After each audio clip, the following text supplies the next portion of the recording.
Meu projeto para hoje, Deus permitindo, no culto das 9, das 11 e das 19, falar sobre o Espírito Santo. Então, não vou completar agora, nem vou completar às 11 e nem acho que vá completar às 19, porque eu me propus a ler, e eu fiz, todos os textos do Novo Testamento que falam do Espírito Santo. São 200.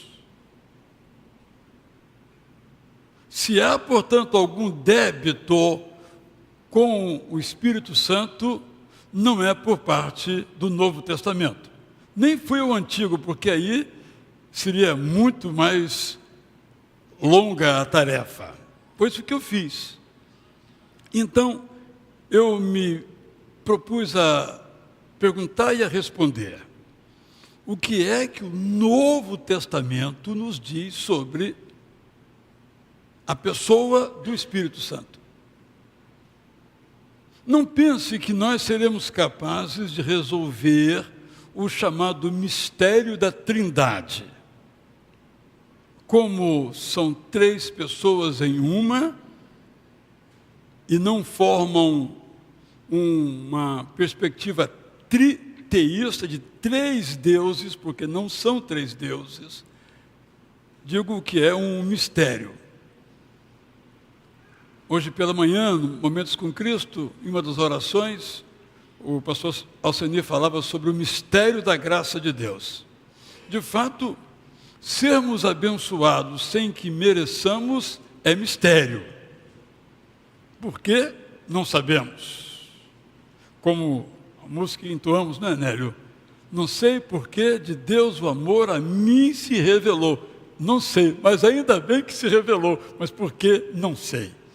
De igual modo, a Trindade, que vocês sabem, não é uma palavra que você vai encontrar na Bíblia. É uma elaboração de autores ao longo da história para entender esse fato. Há uma corrente muito antiga chamada universalista, segundo a qual só há um único Deus. É unitariana, só há um único Deus, o Pai. Não tem Deus Filho, não tem Deus Espírito Santo. É uma maneira de compreender, mas a Bíblia não nos autoriza a pensar assim. Esse é o problema com o unitarianismo. A Bíblia não autoriza que pensemos assim, por exemplo. Há outras soluções que vou mencionar aqui, mas de novo nós temos que nos ater ao que a Bíblia nos diz. Por isso eu fui ler todos os textos no Novo Testamento, trarei alguns para os irmãos ao longo dessas meditações. Às vezes nós ouvimos também uma expressão segundo a qual nós estamos na era do Espírito Santo desde Pentecostes. Não é verdade.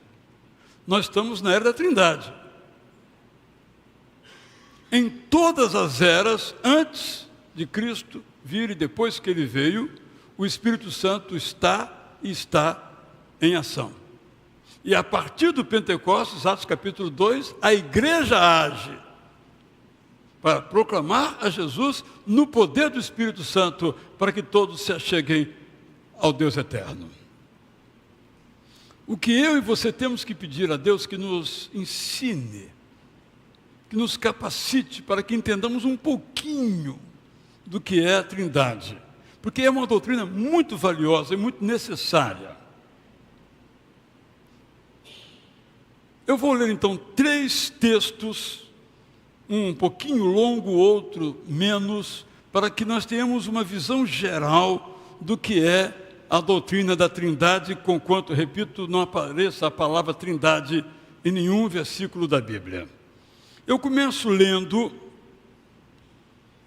1 João 5, 6 a 2, sempre na versão Prazer da Palavra. Jesus Cristo, quando viveu entre nós, foi batizado e morreu na cruz. Ele não foi batizado apenas com água, mas com água e sangue, isto é, Jesus foi batizado na água por João Batista e depois teve o seu batismo de sangue na cruz. Devemos confiar no testemunho do Espírito Santo, que é sempre verdadeiro. Na verdade, 3 testemunhas falam da presença de Jesus entre nós: o Pai Eterno, a Bíblia e o Espírito Santo. Todos esses 3 dizem a mesma verdade. Há também 3 testemunhas históricas sobre o que Jesus fez quando esteve na terra: o Espírito Santo, a água no batismo e o sangue na cruz. Todos esses 3 também estão em harmonia no que dizem. Podemos acrescentar ainda o testemunho das pessoas que crerão, mas o testemunho do Deus eterno sobre o seu Filho Jesus Cristo é o mais importante. Quem crê no Filho de Deus como Salvador já conhece esse testemunho. Quem não crê no que Deus diz sobre Jesus não acredita na palavra que ele diz, como se fosse Deus mentiroso. E o testemunho é o seguinte: o Deus eterno nos concedeu a vida eterna, e essa vida eterna está no seu Filho Jesus. Assim, quem crê no Filho Jesus Cristo como Salvador tem a vida eterna. Quem não crê não tem a vida eterna. Segundo texto, ainda na carta de João, a primeira, versos 11 a 15 do capítulo 4. Se o Deus eterno nos amou desse modo, amarmos uns aos outros deve ser nosso objetivo maior de vida. O Deus eterno é invisível, mas se nós nos amarmos, Ele poderá ser visto pelos outros por intermédio de nossas atitudes. Ele mesmo cuidará de aperfeiçoar o nosso amor. Para que vivamos em harmonia com o Deus eterno, Ele próprio nos deu o Espírito Santo. Ele nos enviou também o seu Filho Jesus Cristo para salvar o mundo. Assim, todo aquele que confessar que Jesus é o Filho de Deus, vive em harmonia com Deus. Ainda em 1 João, agora capítulo 2, versos 24 a 27. Minha expectativa é que vocês permaneçam firmes no que aprenderam. Se permanecerem firmes no Evangelho, continuarão sendo amigos do Filho Jesus Cristo e do Pai, até o dia em que chegarem ao céu para a vida que não tem fim. Estou certo que vocês continuam firmes no ensino que receberam do Espírito Santo. Vocês não precisam que alguém venha lhes ensinar. O ensino que receberam é completo e verdadeiro, nada havendo de errado nele. Permaneçam no ensino que receberam do Espírito Santo. Portanto, esses 3 textos colocam sempre trabalhando juntos, digamos assim, a mesma missão. Acrescentemos o Pai, o Filho e o Espírito Santo. A doutrina que trata do Espírito Santo se chama, na teologia sistemática, de pneumatologia. Pneumato, espírito. Logia, o estudo do Espírito. Entende-se Espírito Santo.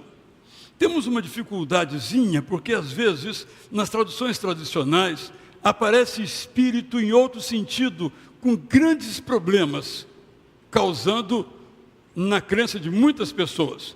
Fulano de tal tem o espírito disso, às vezes bom, ou o espírito daquilo, às vezes ruim. E quando você ouve, você não sabe se esse espírito é com letra minúscula, com letra maiúscula, você não sabe se refere a um espírito demoníaco, a um espírito, a um jeito de ser humano. Faz um pouco de dificuldade, um esforço que temos para desenvolver isso. Mas quando estamos falando de pneumatologia, é do Espírito Santo, a chamada terceira pessoa da Trindade. Se nós queremos entender, então, a natureza e a missão do Espírito Santo, nós precisamos compreender um pouco melhor o que é a Trindade. Eu vou começar mencionando alguns erros historicamente definidos sobre a Trindade. Porque se nós não entendermos bem a Trindade, teremos dificuldade de entender a pneumatologia ou a doutrina do Espírito Santo, que é importante não apenas por uma questão de conhecimento, mas porque ela afeta diretamente as nossas vidas. Porque, como sempre nós sabemos, nós fazemos aquilo que nós cremos. Por que nós oramos ao Deus eterno? Porque cremos que Ele é poderoso e amoroso. Quem não crê que Deus é poderoso e amoroso, não ora. Então é importante que a minha afirmativa teológica sobre o Deus eterno seja essa: Ele é amoroso e poderoso. Se eu creio que Deus é raivoso, eu fujo dele. Mas se eu creio que Ele é afetuoso, eu me aproximo dele. Sempre temos que revisar, portanto, os nossos conceitos e, obviamente, totalmente à luz da palavra de Deus. Então eu quero trazer algumas dessas perspectivas completamente erradas, e uma é absolutamente tentadora.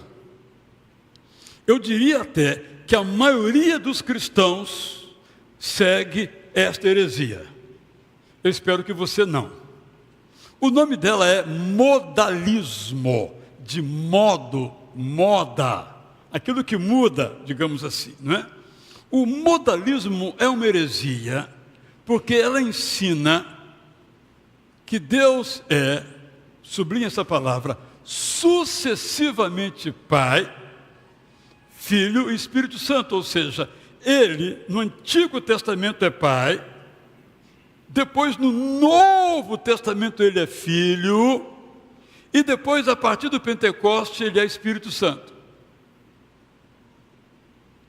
Repito, a maioria das pessoas resolve o seu problema desse modo, e foi a teologia mais difundida e combatida ao longo da história pelos chamados pais da igreja. Por que estou dizendo isso? Porque, ao contrário, nós cremos que Ele é simultaneamente Pai, Filho e Espírito Santo. Então, a diferença está no advérbio, sucessivamente, um depois do outro. Vocês cantaram 3 ou 4 músicas, sucessivamente. Ainda bem que não cantaram simultaneamente, mas sucessivamente. Mas as vozes aqui cantaram simultaneamente. Ainda bem que não foi sucessivamente, para a alegria de todos nós. É só para nos lembrarmos, é uma diferença muito grande, o sucessivamente e o simultaneamente. Por exemplo,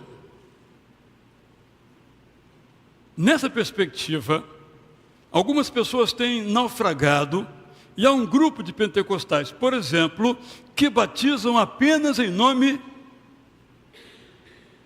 de Jesus. A perspectiva é modalista, excluindo o Pai, excluindo o Espírito Santo. O modalismo, na verdade, não admite a ideia da trindade, mas 3 manifestações, como eu disse, consecutivas da divindade. Racionalmente, aqui entre nós, que ninguém nos ouça, isso faz sentido. Mas a Bíblia não nos autoriza a pensar assim. Esse é o nosso problema. Às vezes temos ideias fantásticas que resolvem todos os problemas do mundo, mas a Bíblia não nos autoriza. E se não autoriza, não pode ser a nossa teologia. Vou ler só um versículo aqui para os irmãos dois, na verdade, Atos 1, 7 a 8. Jesus lhes respondeu: pertence exclusivamente ao Pai eterno tomar a decisão sobre a data em que Ele completará os seus planos. Quanto a vocês, garanto que quando o Espírito Santo descer sobre vocês, vocês vão receber o poder que precisam para anunciar o Evangelho em Jerusalém, na Judéia, na Samaria e em todo o mundo. Esse texto deixa muito evidente que pelo menos há 2 pessoas na Trindade. Pelo menos 2. O Pai e o Filho. Que tem um relacionamento que nos cabe compreender. O Pai não morreu, agora o Filho chegou. Como nas famílias, nas sociedades. Não. Ambos estão em ação ao mesmo tempo, simultaneamente, para ficar bem claro o erro aqui do modalismo, que tem uma variação de mais ou menos uns 20 tipos de modalismo, que é claro, não vou ocupar os irmãos com isso.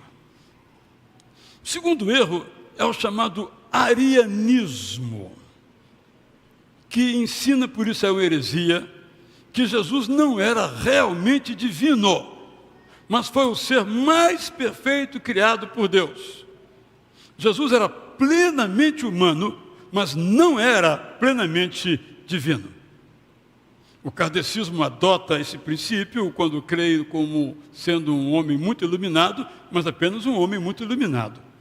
E as testemunhas de Jeová também ensinam o arianismo, ao ponto de, inclusive, reescreverem o Novo Testamento com a sua própria revelação.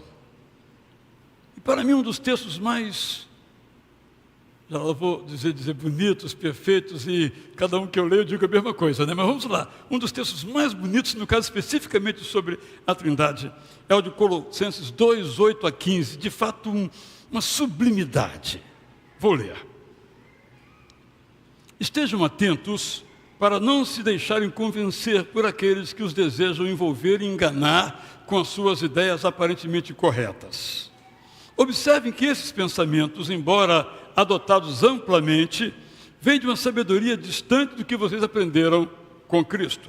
Lembre-se de que, diferentemente do que muitos lhes dizem, Cristo é completamente humano e completamente divino.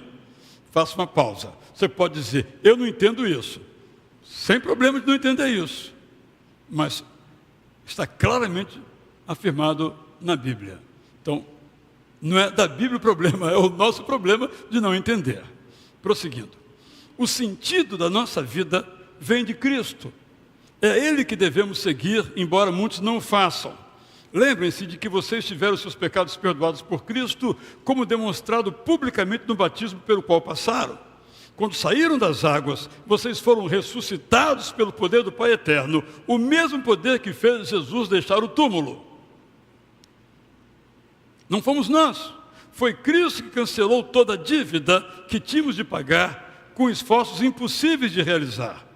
Depois, ele pegou o documento em que estava registrada a quitação do nosso débito e o cravou espetacularmente na cruz. Foi na cruz que ele derrotou todos os poderosos inimigos da vida eterna e os venceu espetacularmente. De novo, nós temos em ação o Pai e o Filho. O terceiro grande equívoco se chama triteísmo, que é uma forma de politeísmo. É uma heresia, porque ensina que a Trindade é composta por três seres iguais, independentes e autônomos, logo distintos.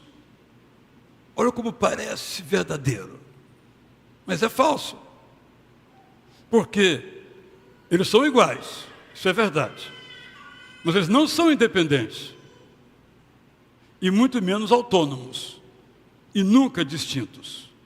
Quem propõe essa perspectiva triteísta é o mormonismo. Os mormons ensinam que há uma hierarquia. No topo está o Pai, porque foi Ele que criou o Filho e foi Ele que criou o Espírito Santo. Para os mormons, Pai, Filho e Espírito Santo são três divindades perfeitamente unidas em propósito e missão, mas claramente seres separados e distintos. No entanto, o que a Bíblia nos ensina é que as três pessoas da Trindade são inteiramente Deus no singular, mas não são deuses diferentes no plural. Deus, deuses. Claramente a Bíblia diz o seguinte em 1 Coríntios 8, 6, 7, assim. Quanto aos alimentos dedicados aos ídolos, só para entendermos todo o contexto, sei que entre vocês circula o seguinte pensamento: os ídolos nada são, porque só há um Deus verdadeiro. De fato, existem ídolos considerados deuses e existem muitos homens que se consideram divinos e se acham os donos do universo. Nós, porém, cremos que, credo cristão dos primeiros elaborados na história, há apenas o Deus eterno, que é o nosso Pai. Ele criou todas as coisas, nós o amamos. Ele criou todas as coisas em parceria com Jesus Cristo, que recebemos como nosso Salvador. Sim, foi por intermédio de Jesus que tudo passou a existir. inclusive nós mesmos, foi Jesus que nos deu a vida. Nisso nós cremos. Esses 3 erros, esses 3 equívocos, nós temos que mencioná-los, citá-los, porque eles são sedutores, são tentadores. Já que eu olho para a Trindade e não consigo compreender, o modalismo dá uma resposta. O triteísmo dá outra resposta. E o arianismo dá outra resposta. Mas a nossa resposta só pode ser derivada exclusivamente da palavra de Deus. Como entender, portanto, a Trindade, que é uma doutrina essencial a que ser da nossa fé? Eu vou ousar uma comparação, e talvez eu esteja falhando nela, mas apenas para nos ajudar a entender. Eu sugiro que nós pensemos no Pai, no Filho e no Espírito Santo como formando uma parceria, em que todos têm vontades próprias e numa assembleia votos com o mesmo valor, porque tem o mesmo objetivo, o mesmo poder. Quando um fala, todos falam. Quando um age, todos estão agindo. Eu sei que isso nos coloca grandes dificuldades, me refiro à doutrina da Trindade, mas ela é muito valorosa e tem que ser clara para nós. Sem uma compreensão do que é a Trindade, o nosso cristianismo talvez não seja cristianismo. Sem uma boa compreensão da missão do Espírito Santo, o nosso cristianismo não é trinitário. E se não for trinitário, o nosso cristianismo não é bíblico. Mas nós não podemos nos deter naquilo que não compreendemos sobre a Trindade, naquilo que não sabemos sobre a Trindade, porque tudo aquilo que nós precisamos saber sobre ela, o Espírito Santo, a Bíblia nos diz. Então, podemos nos tranquilizar a esse respeito. E tudo aquilo que nós formulemos, quero lembrar isso, tem que vir da palavra de Deus. Não pode vir da experiência. Eu senti, eu vi, Deus me revelou. Isso é experiência. A minha teologia não pode vir da minha experiência. Porque a minha experiência é subjetiva. Não é objetiva. A Bíblia é objetiva.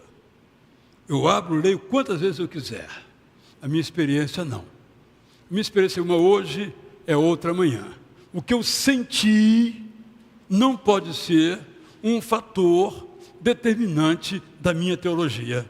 Porque aquilo que eu senti pode estar em contradição com o que diz a palavra de Deus. Dou um exemplo. Uma pessoa vai num certo lugar, e nesse certo lugar, ele ouve alguém que morreu, um familiar querido, falando com ele. A partir daí, desenvolve sua teologia. Os mortos se comunicam com os vivos, baseado na experiência.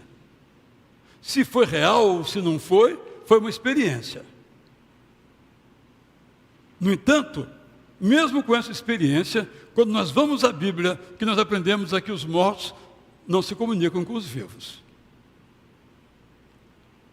A nossa teologia não pode se basear, portanto, na experiência, mas sim naquilo que a Bíblia nos diz. Isso se aplica até mesmo na experiência de culto que você tem aqui conosco, na igreja de que você participa. Também, a nossa teologia não pode vir da razão. Pensando bem sobre esse assunto, eu cheguei à seguinte conclusão. E aí temos muitas conclusões, a partir de nossa razão, como se a nossa razão fosse perfeita, como se o nosso sentimento fosse perfeito. E nem a nossa razão é perfeita, nem o nosso sentimento é perfeito, por mais necessários que sejam, e façam parte da nossa vida. A nossa teologia sobre qualquer assunto há de vir da palavra de Deus. Há muitos anos conversava sobre um certo tema, e depois de eu ter falado esse tema, a irmã disse, mas eu creio o seguinte, disse ela. Eu disse, irmã, a Bíblia é clara a esse respeito. E ela me respondeu, mas eu acho o seguinte. Então, esse é o nosso problema, uma decisão que temos que tomar. Eu mesmo digo aos irmãos, há coisas que eu gostaria que na Bíblia estivesse diferente. Seria muito mais confortável para mim. Mas não está. O que eu posso fazer? Eu só tenho que seguir a Bíblia, não tem outro caminho. É uma decisão que eu tomei, de seguir a palavra de Deus. Então, penso que esses elementos são muito úteis para que nós possamos formular as bases para a nossa reflexão sobre o Espírito Santo e assim não marginalizarmos o Espírito Santo.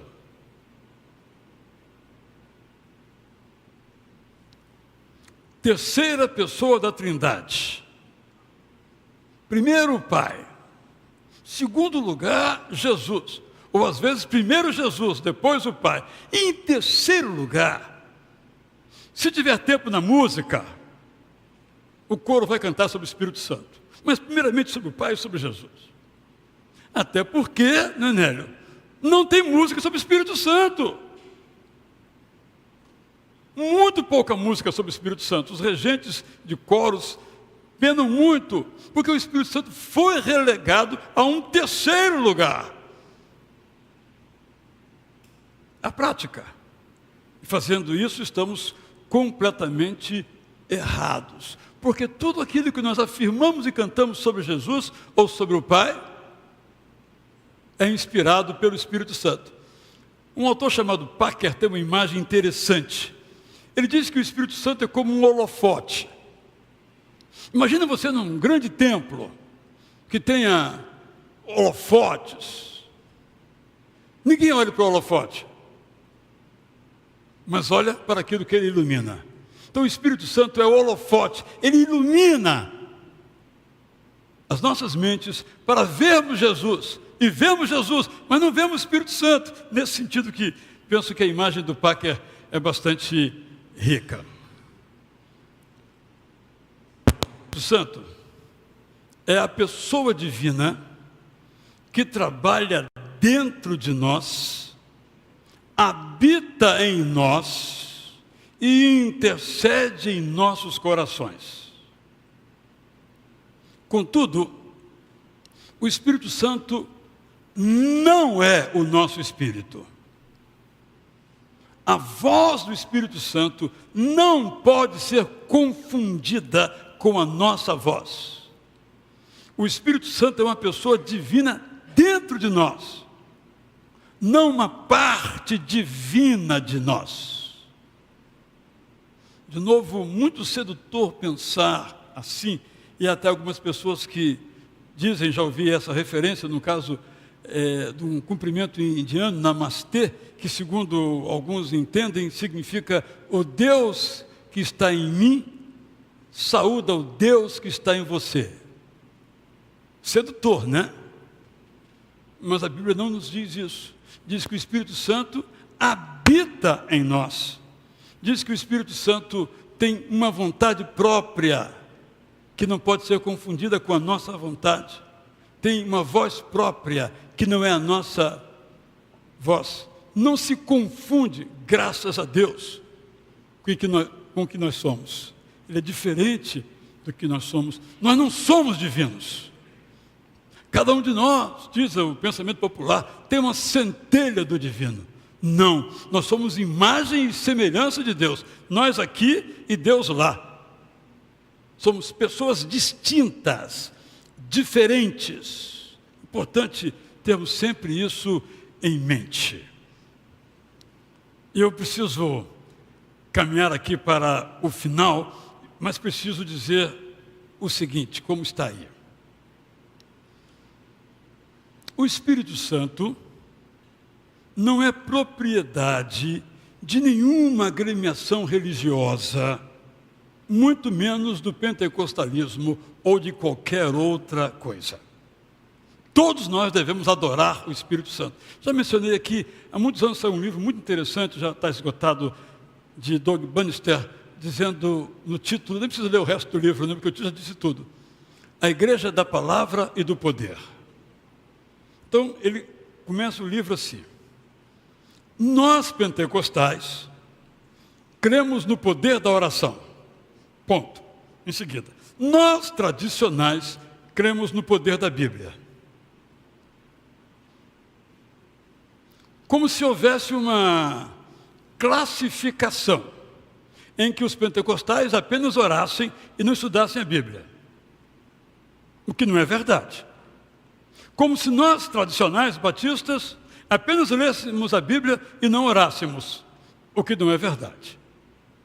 Mas, de fato,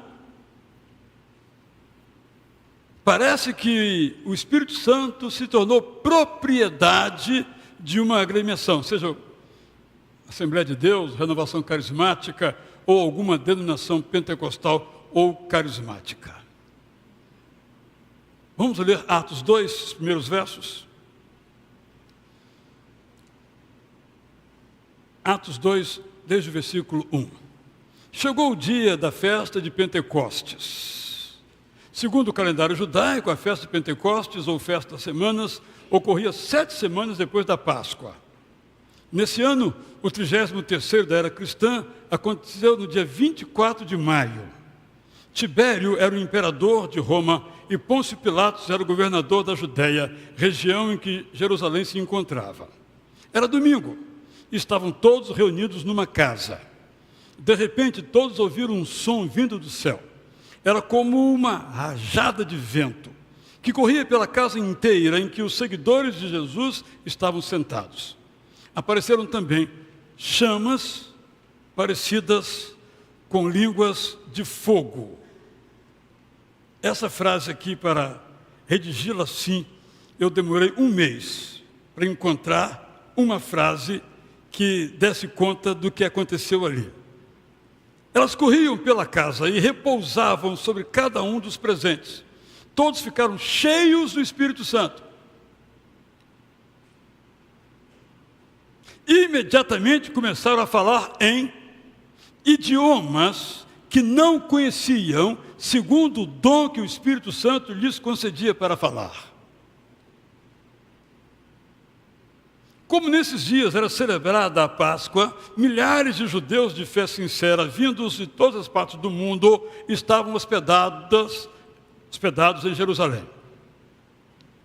Por isso, quando escutaram o som de toda aquela gente falando, muitos se aproximaram perplexos, porque ouviam falas em seus próprios idiomas.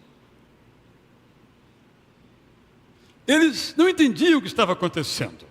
Uns diziam, que coisa estranha, esses que estão falando agora são da Galileia. Como então nós os ouvimos falar em nossos próprios idiomas? Outros comentavam, nós falamos diferentes idiomas e temos diferentes nacionalidades. A humanidade toda está aqui representada. Temos iranianos e iraquianos. Alguns vieram das várias regiões da Síria e da Turquia, como Capadócia, Ponto, Frígia e Panfilha. Outros são do Egito e da Líbia, onde fica Cirene. Dos que vieram de Roma, uns são judeus por nascimento e outros por conversão. E estão aqui também os cretenses e os jordanianos.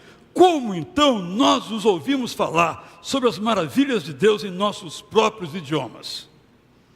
Qual é o problema que nós temos aqui?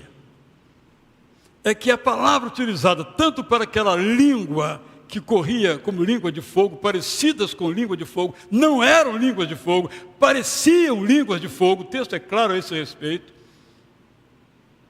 como as línguas que eram, no caso, uma falada o aramaico ou hebraico por Pedro, era entendido por pessoas que não falavam hebraico ou aramaico, mas vinham com seus próprios idiomas. Eles entenderam em seus próprios idiomas.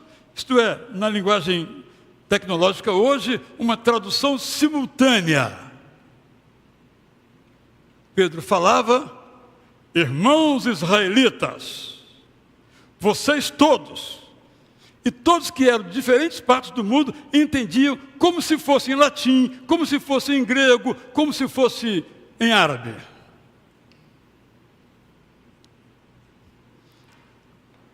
Então,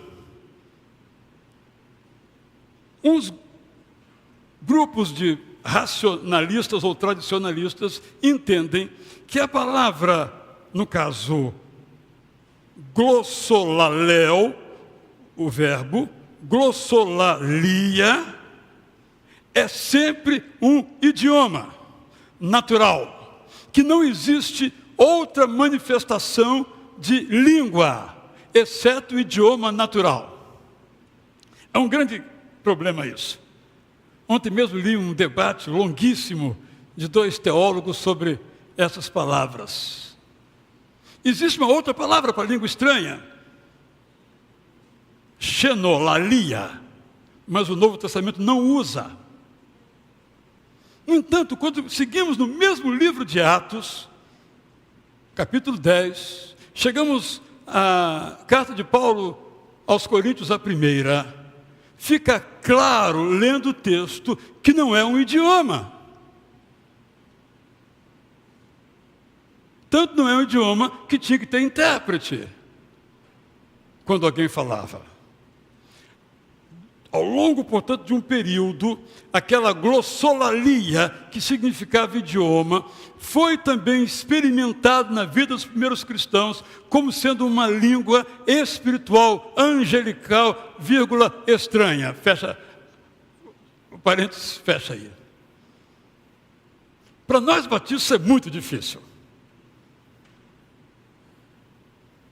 Quando eu submeti a minha tradução a um especialista, ele diz, tudo bem, menos essa eu não aceito.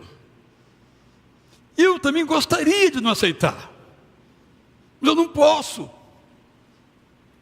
Porque eu penso que a Bíblia é claríssima a esse respeito, de que existe um dom de línguas enquanto idiomas,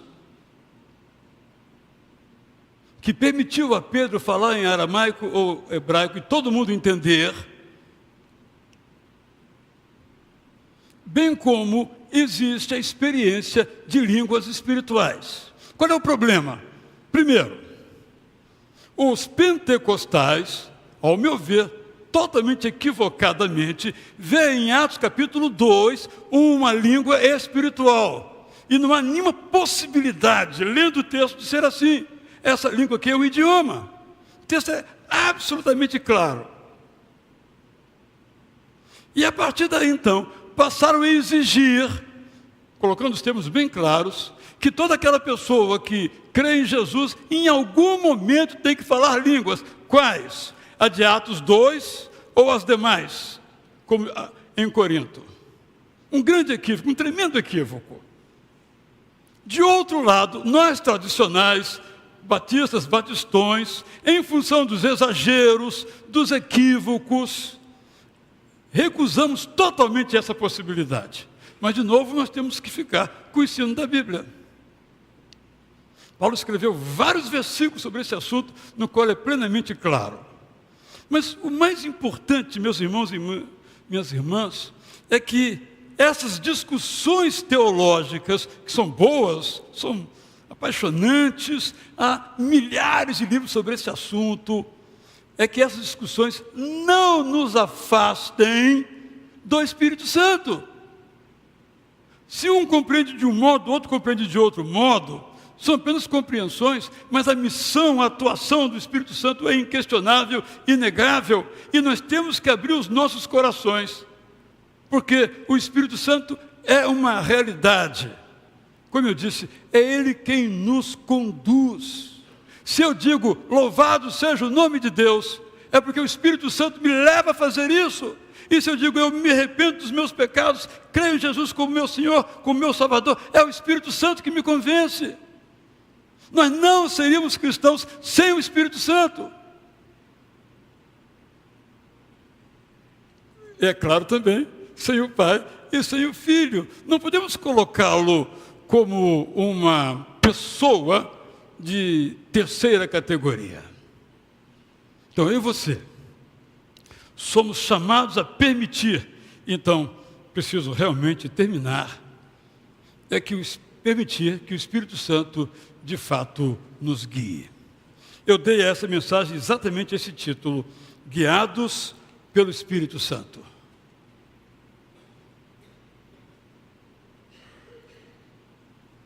Escrevendo aos Gálatas, o apóstolo Paulo nos encaminha de um modo extraordinário. De um lado, no capítulo 5, ele faz uma lista da nossa vida sem o poder do Espírito Santo.